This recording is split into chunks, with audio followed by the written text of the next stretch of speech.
अस्सलाम वालेकुम रहमतुल्लाह। नाजरीन, आप देख रहे हैं हिजामा टीवी। आपका मेज़बान हकीम मोहम्मद उसामा ख़ान।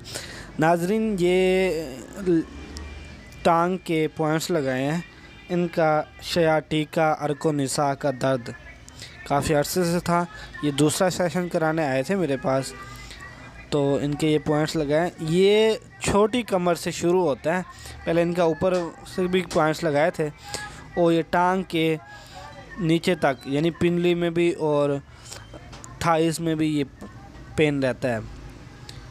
तो ये दरअसल असाबी पेन होता है, पट्ठों का ये ज़्यादातर पेन होता है। तो ठंडी ग़िज़ाओं का इस्तेमाल करके ये पेन जारी रहता है।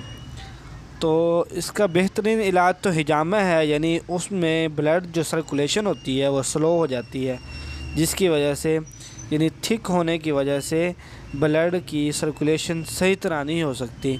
तो हिजामे के ज़रिए वहाँ से गंदा फासद एक्स्ट्रा ब्लड जो थकावट सुस्ती का बायस बना जाता है वो निकाला जाता है। अस्सलाम, आपका मेज़बान हकीम मोहम्मद उसामा ख़ान।